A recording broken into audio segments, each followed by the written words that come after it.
പ്രിൻറ്റുവിലേക്ക്. Print, റെയിൽവേയെ സംബന്ധിച്ചിടത്തോളം B J പിയുടെ അവകാശവാദം വളരെ വളരെ വലുതാണ്. ഇന്ത്യൻ റെയിൽവേ ആകെ പരിഷ്കരിച്ചു, ഒരു വന്ദേ ഭാരത് ട്രെയിൻ കൊണ്ടുവന്നു, അങ്ങനെ വേണ്ട. അശ്വിനി വൈഷ്ണവ് ഓരോ ദിവസവും ട്വീറ്റ് ചെയ്ത് ഇങ്ങനെ ഓരോരോ കാര്യങ്ങൾ അവകാശപ്പെട്ടുകൊണ്ടിരിക്കുകയാണ്. റെയിൽവേ അപകടങ്ങളുടെ കാര്യം നമുക്ക് തൽക്കാലം മാറ്റി നിർത്താം. പക്ഷെ കേരളത്തിലെ വിഷയത്തിൽ നിങ്ങൾ എന്താണ് ചെയ്യുന്നത് പ്രിൻറ്റു? ഈ മനുഷ്യർ, നിങ്ങൾ രാവിലെ പ്രിൻറ്റുവൊക്കെ ട്രെയിനിൽ സഞ്ചരിക്കുന്ന ആൾക്കാരായിരിക്കുമല്ലോ, ഈ ജനറൽ കോച്ചിലോ മറ്റ് ട്രെയിനുകളിലോ ഒരു ടിക്കറ്റ് കിട്ടാൻ ദിവസങ്ങൾക്ക് മുമ്പ്, ഈ വന്ദേ ഭാരതിൽ പോലും ഒരു ടിക്കറ്റ് കിട്ടണമെങ്കിൽ ആഴ്ചകൾക്ക് മുമ്പ് ബുക്ക് ചെയ്യേണ്ട ഒരു സാഹചര്യമാണ്. ഇത്രമാത്രം ഒക്കുപ്പൻസി ഉള്ള ഒരു സ്റ്റേറ്റിൽ ഈ യാത്രാ പ്രശ്നം പരിഹരിക്കാൻ നിങ്ങൾ എന്താണ് ക്രിയാത്മകമായി ചെയ്യുന്നത്? നിങ്ങൾക്ക് എന്ത് നിർദ്ദേശമാണുള്ളത്? നിങ്ങൾ യുവജന സംഘടനയുടെ നേതാവാണല്ലോ, നിങ്ങൾ ഒരു ഇന്ത്യ ഭരിക്കുന്ന രാഷ്ട്രീയ പാർട്ടിയുടെ പ്രതിനിധിയാണല്ലോ. ഈ ജനങ്ങളുടെ കഷ്ടപ്പാടും ദുരിതവും കണ്ടിട്ട് നിങ്ങൾക്ക് ഒരക്ഷരം പ്രതികരിക്കണമെന്ന് തോന്നുന്നില്ലേ പ്രിൻറ്റു? അല്ല, അങ്ങ് തുടക്കത്തിൽ തന്നെ സൂചിപ്പിച്ചൊരു പ്രധാനപ്പെട്ട ഒരു കാര്യമുണ്ട്. അങ്ങ് പറഞ്ഞു ഉൾക്കൊള്ളാവുന്നതിലധികം തന്നെ ട്രെയിനുകൾ ഓടിയിട്ടും കേരളത്തിൽ എന്തുകൊണ്ടാണ് ഇത്തരത്തിൽ വലിയ രീതിയിൽ ജനങ്ങൾ ദുരിതത്തിലാവുന്നതെന്നുള്ളത്. അതിൽ ഒരു പ്രധാനപ്പെട്ട ഒരു കാര്യം എന്ന് പറയുന്നത്, ഒന്ന്, ഇന്ത്യൻ റെയിൽവേ വളരെ ജനകീയമായി എന്നുള്ളതാണ്. കേരളത്തിലെ ഏറ്റവും പ്രധാനപ്പെട്ട രണ്ട് കാര്യങ്ങൾ അങ്ങ് പറഞ്ഞു. 2023-24 വർഷത്തിലാണ് ഏറ്റവും കൂടുതൽ ആളുകൾ ട്രെയിനിനെ ആശ്രയിക്കാൻ തുടങ്ങി. അതിന് പ്രധാനപ്പെട്ട ഒരു കാരണം എന്ന് പറഞ്ഞാൽ, കേരളത്തിൽ 3 സെക്ടറുകളായിട്ടാണ് നമ്മളുടെ ഗതാഗത സൗകര്യങ്ങൾ ഉണ്ടായിരുന്നത്. പഴയ കാലഘട്ടത്തിലെ ജലഗതാഗതമാണ്. രണ്ടാമത് കേരളത്തിൽ ഏറ്റവും കൂടുതൽ ജനങ്ങൾ ആശ്രയിച്ചിരുന്നത് റോഡിനെയാണ്. മൂന്നാമതായിരുന്നു റെയിൽവേ. ഇന്ന് റെയിൽവേ ആളുകൾ കൂടുതൽ ആശ്രയിക്കാനുള്ള പ്രധാനപ്പെട്ട ഒരു കാരണം എന്ന് പറഞ്ഞാൽ കേരളത്തിലെ പൊതുഗതാഗതമായിട്ടുള്ള റോഡുകളുടെ തകർച്ച. അതുമായി ബന്ധപ്പെട്ടിട്ടുള്ള വലിയൊരു പ്രശ്നം ഇന്ന് കേരളത്തിലുണ്ട്.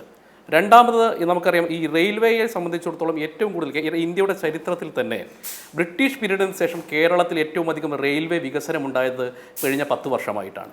നേരത്തെ അങ്ങ് സൂചിപ്പിച്ചല്ലോ, ഇവിടെ നിന്ന് ഏകദേശം 2500 കോടി രൂപയാണ് കേന്ദ്ര സർക്കാർക്ക് ലാഭമുണ്ടാകുന്നത്. ലാഭമുണ്ട്, അതിന് യാതൊരു സംശയമില്ല, അതൊക്കെ ഞങ്ങൾ അംഗീകരിക്കുന്ന കാര്യമാണ്. അതോടൊപ്പം തന്നെ ശരാശരി നമുക്കറിയാം, ഒരു 10 വർഷത്തിനപ്പുറത്ത് ശരാശരി റെയിൽവേയുടെ വികസനത്തിന് വേണ്ടി കേന്ദ്ര സർക്കാർ ചെലവഴിച്ചിരുന്നത് 235 കോടി രൂപയാണ് ശരാശരി.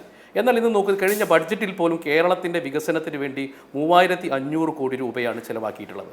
ഇപ്പം നമ്മളല്ല, മലയാളികളെല്ലാവരും ഓണം ആഘോഷിച്ചു. എല്ലാ മലയാളികൾക്കും കേരളത്തിലേക്ക് വരണം.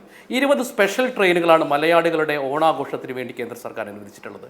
മുമ്പ് ഇത്തരത്തിലുള്ള ഒരു കരുതലും മുൻപ് പല സർക്കാരുകളും ഉണ്ടല്ലോ.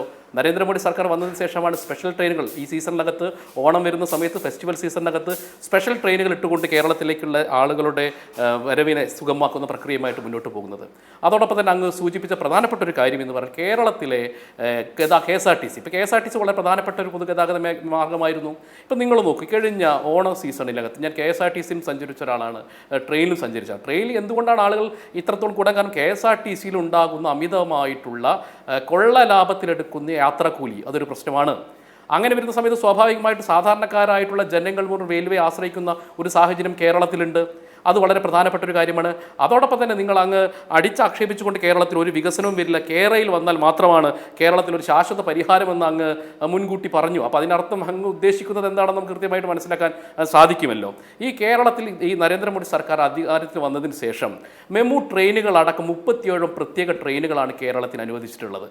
ഇപ്പോൾ അതോടൊപ്പം തന്നെ ഇതിൽ ശാസ്ത്രീയമായിട്ടുള്ള ഇതൊരു സുപ്രഭാതത്തിൽ ഒരു ഞൊടിയിടയ്ക്കിടയിൽ പരിഹരിക്കുന്ന പ്രശ്നമൊന്നുമല്ല. അങ്ങ് സൂചിപ്പിച്ചതുപോലെ 600 വളവുകളുണ്ട്. ആ വളവുകൾ നിവർത്തി സ്പീഡ് കൂട്ടേണ്ടതുണ്ട്.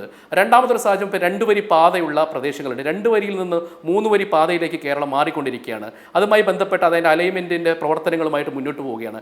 അതോടൊപ്പം തന്നെ പ്രധാനപ്പെട്ട ഒരു കാര്യമുണ്ട്. അങ്ങ് എന്തുകൊണ്ടാണ് ഇപ്പോൾ ഞാൻ പറഞ്ഞു, ഇത്രയും ട്രെയിനുകളുണ്ടായിട്ട് സ്വാഭാവികമായിട്ട് ഇവിടെ കേരളത്തിലെ ജനങ്ങൾ ദുരിതത്തിലാവാൻ കാരണം 3 ലൈൻ വന്നാൽ മാത്രമേ ഇനി കേരളത്തിൽ ശാശ്വതമായിട്ടുള്ള ഒരു പരിഹാരം ഉണ്ടാവുള്ളൂ.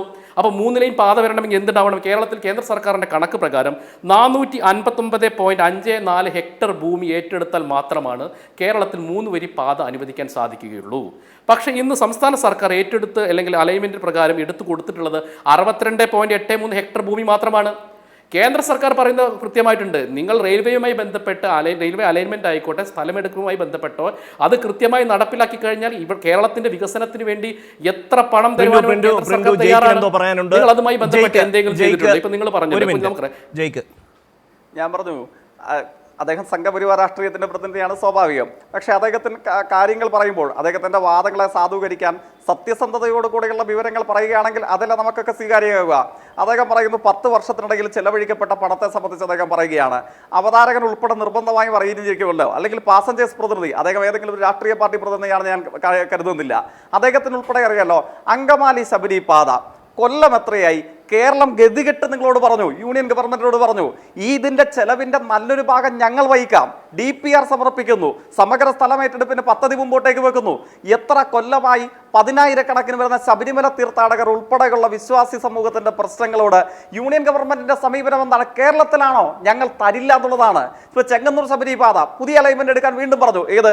അങ്കമാലി ശബരിപാതയുടെ അലൈൻമെന്റ് DPR ഒക്കെ തയ്യാറാക്കി അതിന്റെ അനുമതിക്കായി കാത്തുകെട്ടി കിടന്നതിന് ശേഷം നിങ്ങൾ ചെങ്ങന്നൂരിൽ നിന്ന് അങ്ങോട്ടേക്ക് പുതിയ പാത ആലോചിക്കാൻ പറഞ്ഞു. അതിനെ സംബന്ധിച്ചുമുള്ള ആലോചനകളുടെ സമ്മതപത്രവുമായി യൂണിയൻ ഗവൺമെന്റിന്റെ വാദക്കെ നിൽക്കുകയാണ്. എന്താണ് സമീപനം? എന്നിട്ട് പറയുകയാണ് KSRTC നിങ്ങൾ കൊള്ളലാഭം നടത്തുന്നു. അങ്ങ് ഒരു 10 ഇന്ത്യൻ സംസ്ഥാനങ്ങളിലെ ബസ് യാത്രാ നിരക്കും കേരളത്തിലെ KSRTCയുടെ നിരക്കും ഒന്ന് താരതമ്യം ചെയ്തിട്ട് പറ, KSRTCയുടെ നിരക്ക് കൂടുതലാണോ എന്ന്. എന്തുകൊണ്ടാണ് ഇപ്പൊ KSRTCയെ കുറ്റം പറയുന്നത്?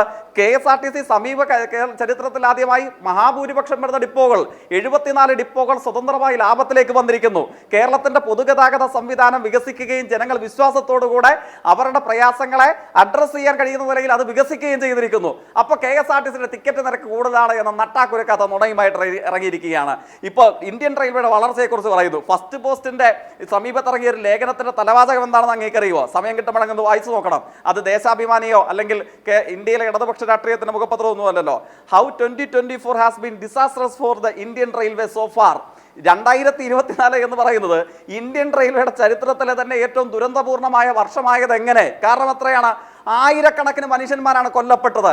കവച് എന്ന അശ്വിനി വൈഷ്ണവ് ഇടയ്ക്കിടയ്ക്ക് സാമൂഹ്യ മാധ്യമത്തിലും അല്ലെങ്കിൽ അദ്ദേഹത്തിൻ്റെതായ സ്പേസിലും വന്ന് പറയുന്നതല്ലാതെ റെയിൽ സുരക്ഷയൊഴുക്കാൻ സമ്പൂർണ്ണമായി പരാജയപ്പെട്ട് ഇതര ലോക രാജ്യങ്ങൾക്ക് മുമ്പിൽ തകർന്ന് തരിപ്പണമായി നാണം കെട്ട് നിൽക്കുകയാണ് നമ്മൾ.